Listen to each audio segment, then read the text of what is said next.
Baik semua, kali ini kita akan membahas mengenai jaringan komputer yang biasanya akan diajarkan di kelas 9 maupun di kelas 10 dan kelas 11 jurusan TKJ. Apa sih itu jaringan komputer? Menurut Mian Musafrizal, jaringan komputer adalah himpunan antara dua komputer atau lebih yang terhubung dengan menggunakan media transmisi kabel maupun nirkabel.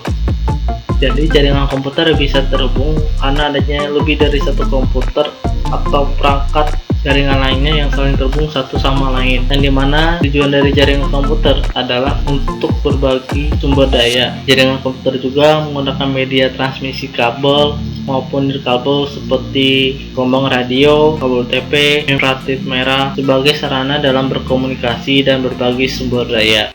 Jenis-jenis jaringan komputer yang pertama adalah Personal Area Network atau PAN. Personal Area Network atau disebut juga PAN merupakan jaringan komputer yang terhubung dengan perangkat jaringan yang lain yang saling berdekatan. PAN menggunakan kabel dan wireless sebagai media transmisi dalam mengirim maupun menerima suatu informasi atau data dengan jarak kurang dari 30 meter. Jadi jaringan PAN merupakan jaringan yang sangat kecil dari beberapa jaringan komputer yang ada, yang dimana PAN hanya bisa diakses ketika jarak kedua perangkat atau beberapa perangkat itu berada dalam jangkauan kurang dari 30 meter. PAN bisa juga menggunakan media kabel atau wireless seperti Bluetooth sebagai sarana berkomunikasi dan berbagi sumber daya. Nah, di sini salah satu contoh atau ilustrasi dari penggunaan jaringan PAN. Bisa kita lihat di sisi kanan ada satu laptop dan dua smartphone yang menggunakan media wireless seperti Bluetooth untuk berkomunikasi dan berbagai sumber daya.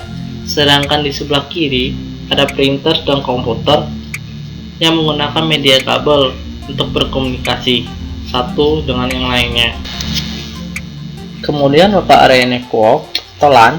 Local Area Network adalah jaringan komputer yang sangat kecil yang berada pada lingkup area terbatas. Maksud pada lingkup area terbatas adalah masih dalam satu gedung, satu area, atau masih dalam satu jangkauan. Sebagai contoh, sekolah, kampus, kantor. Jaringan LAN menggunakan media transmisi kabel sebagai sarana mengirim maupun menerima suatu data. Jadi LAN menggunakan media kabel seperti kabel UTP dengan konektornya RJ45 sebagai berkomunikasi dan berbagi sumber daya dengan komputer atau perangkat jaringan yang saling terhubung. Nah, di sini merupakan ilustrasi penggunaan jaringan LAN yang dimana terdiri dari 4 komputer, 1 laptop dan 1 komputer server serta 1 hub atau switch.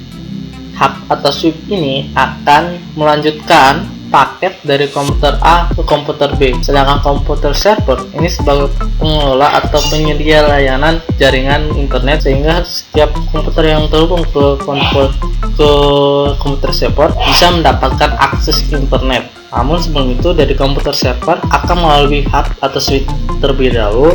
Nah, nanti dari switch ini akan meneruskan paket ke setiap komputer atau setiap perangkat yang terhubung, sehingga semua perangkat yang terhubung tersebut bisa mendapatkan akses yang disediakan oleh komputer server tersebut. Metropolitan Area Network atau MAN adalah jaringan komputer dengan jangkauan yang luas dibandingkan LAN. Jadi MAN itu merupakan jaringan komputer dengan jangkauan yang lebih luas dibandingkan PAN dan LAN, yang dimana jaringan MAN bisa mencakup kota ke kota, dan jaringan MAN juga merupakan sekumpulan dari beberapa jaringan LAN yang dihubungkan menjadi satu. Sebagai contoh di sini, perusahaan cabang bank di kota Tangerang dihubungkan dengan cabang bank di kota Jakarta, atau perusahaan di kota Surabaya ke kota Medan. MAN menggunakan media fiber optik sebagai media transmisi data dengan kecepatan yang lebih tinggi. Jadi MAN itu transfer datanya lebih tinggi dibandingkan LAN. Kenapa? Karena dia menggunakan media fiber optik, yang dimana transfer media fiber optik ini lebih cepat dibandingkan dengan kabel UTP yang dipakai oleh LAN.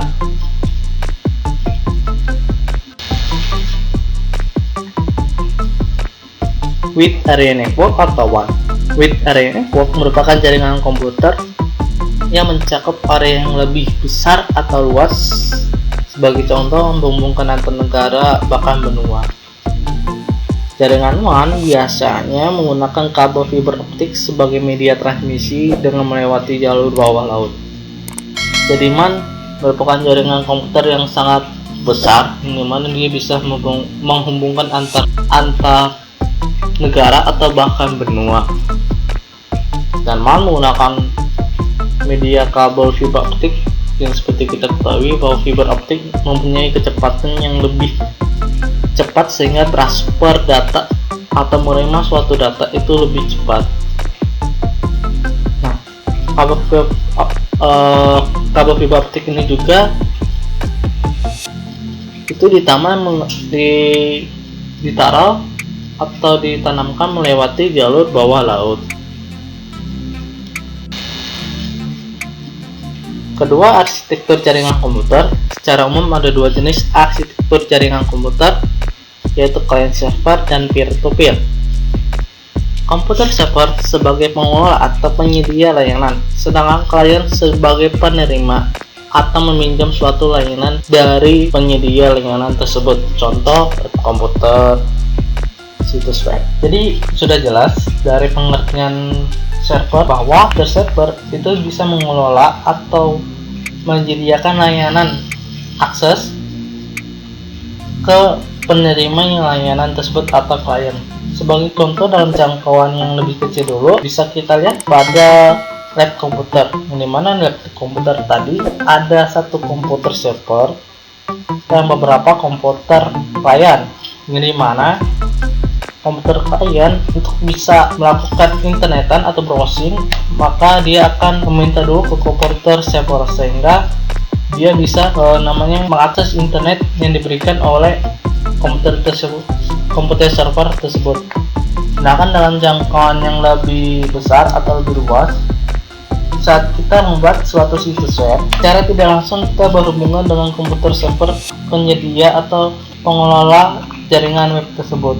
Nah, nantinya dari komputer server tersebut akan meminjamkan layanan ke kita sehingga kita bisa membuat situs web tersebut. Kemudian peer-to-peer adalah jaringan komputer yang memiliki kedudukan yang sama baik sebagai klien maupun server. Contoh file sharing maupun berbagai koneksi internet. Contoh kegunaan peer-to-peer bisa kita lihat dua komputer yang dihubungkan dengan menggunakan media kabel, yang dimana kedua komputer ini bisa menjadi klien maupun server. Contoh, komputer A mendapatkan hotspot dari smartphone si C. Nah, si B ingin meminta koneksi internet dari komputer A, maka secara tidak langsung komputer A bisa menjadi server, sedangkan komputer B bisa menjadi klien, atau bahkan sebaliknya. Nah, komputer A juga bisa membatasi koneksi internet dari komputer B tersebut.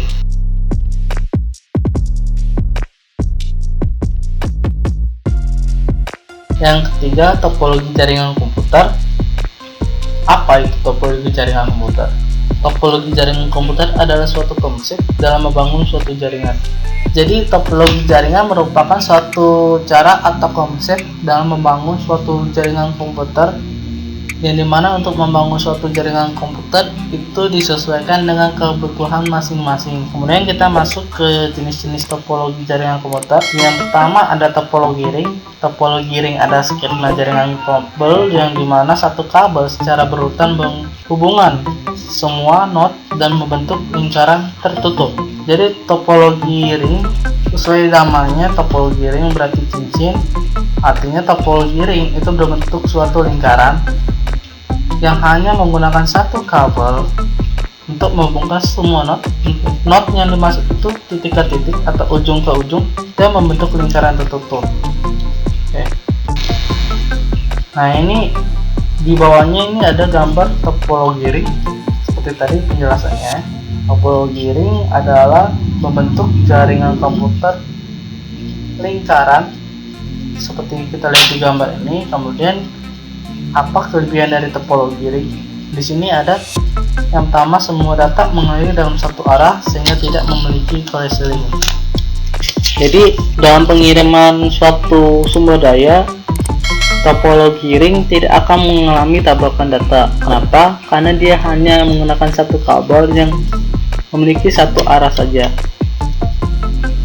sehingga dia tidak akan mengalami suatu tabrakan data. Kedua, dia hemat kabel dan kecepatan transfer datanya lebih tinggi. Sedangkan kekurangan dari topologi ring, yang pertama, seluruh jaringan akan terpengaruh jika salah satu mati. Kedua, semakin banyak node, semakin lambat transfer data. Oke, kita bahas dulu yang pertama.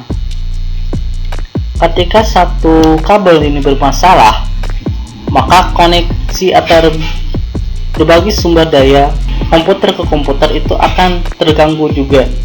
Kemudian semakin banyak node atau titik ke komputer yang terhubung, maka semakin lambat juga transfer data dari komputer A ke komputer B, karena dia akan melalui komputer yang lain untuk bisa mencapai komputer yang dituju. Selanjutnya ada topologi star. Topologi star adalah topologi jaringan di mana setiap bagian individu dari jaringan berpusat pada suatu perangkat sentral. Bisa kita lihat di bawahnya ada gambar topologi star, seperti namanya star, berarti topologi star berbentuk bintang. Nah, di tengah-tengah ada hub atau switch. Nah, hub atau switch ini adalah jaringan sentral dari semua jaringan komputer atau komputer yang saling terhubung.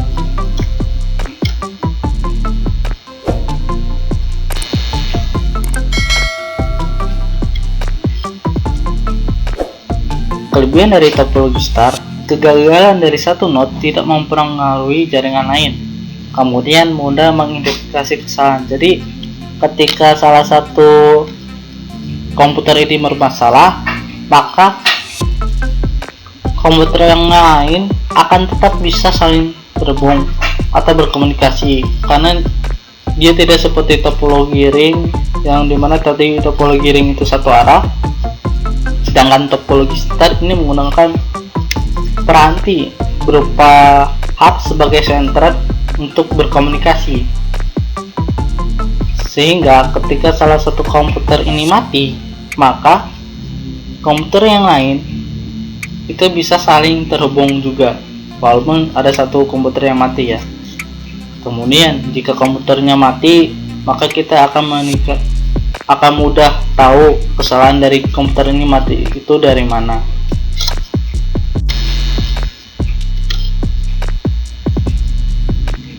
Nah, kekurangan dari topologi star, pertama, semua node terpusat pada perangkat sentral dan kinerja dan jumlah node yang dapat ditambah tergantung dari kapasitas.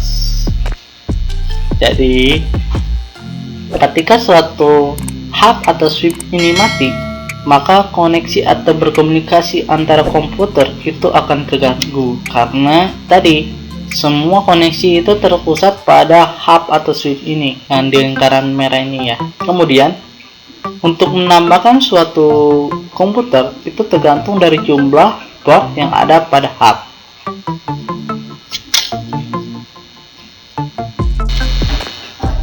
Kemudian topologi bus. Topologi bus adalah cara untuk menghubungkan suatu komputer melalui kabel utama sebagai jalur komunikasi antara server dengan klien. Kabel yang digunakan topologi bus adalah koaksial dengan menggunakan konektor BNC. Oke, topologi bus berarti bentuknya seperti bus ya, bus. Nah, topologi bus juga menggunakan kabel berupa koaksial dengan konektornya BNC, berbeda dengan kabel OTP dan konektor EJ45 yang digunakan oleh topologi LAN. Kemudian kelebihan dari topologi bus, yang pertama tidak memakan tempat. Kedua, jika terjadi kerusakan pada salah satu perangkat komputer klien, maka tidak akan mempengaruhi perangkat klien yang lain. Jadi ketika suatu komputer ini mati nih, maka semua komunikasi antara komputer itu tidak akan pengaruh, karena hanya satu komputer saja yang mati. Kabelnya itu bermasalah atau komputernya yang bermasalah, karena dia itu dalam topologi bus hanya tergantung pada kabel utama. Nah, kekurangan dari topologi bus itu kecepatan transfer data lambat. Jika terjadi kerusakan pada kabel utama, maka seluruh node terpengaruh. Kenapa transfer data pada topologi bus itu lambat? Karena dia satu jalur dengan kabel utamanya, kabel koaksial dengan konektor BNC.